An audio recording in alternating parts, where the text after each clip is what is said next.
আসসালামু আলাইকুম প্রাণ প্রিয় কলিজার বন্ধুরা, আমরা ঘুরতে এসেছিলাম কক্সবাজার সাফারি পার্কে। হঠাৎ করে দেখা মিলে গেল আমাদের রাজশাহীর বেলাল ভাইয়ের সঙ্গে। ও ভালো কন্টেন্ট ক্রিয়েটর, তার সঙ্গে পরিচয় হয়ে আমরা একটু মুগ্ধ হয়ে গেলাম। তো ভাই, আপনি এখানে বেড়াতে এসে আপনার কেমন লাগছে এবং আপনার কন্টেন্ট ক্রিয়েটর হিসাবে দুটি কথা বলুন, আমরা শুনবো। আসসালামু আলাইকুম আমার ফেসবুক বন্ধুরা, আশা করি আপনারা সবাই ভালো আছে। এখানে বেড়াতে এসে আমাদেরকে অনেক ভালো লেগেছে। তো আমার যারা ফ্যান ফলোয়ার আছে ভাইয়ের সাথে অবশ্যই যুক্ত হয়ে যাবেন। আমরা রাজশাহী থেকে এসেছি, আমরা সবাই ভাই ভাই।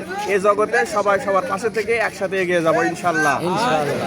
তো বন্ধুরা, সুন্দর সুন্দর কমেন্ট করবেন। আমি কিন্তু আপনাদের কমেন্ট ধরে আপনাদের আইডি থেকে ঘুরিয়ে আসবো, সাপোর্ট করে দিব। ও বন্ধু, আমি কিন্তু বগুড়া থেকে এসেছি।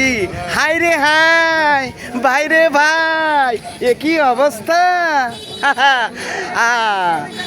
I love my Cox's Bazar safari park. Hooray! হাইয়া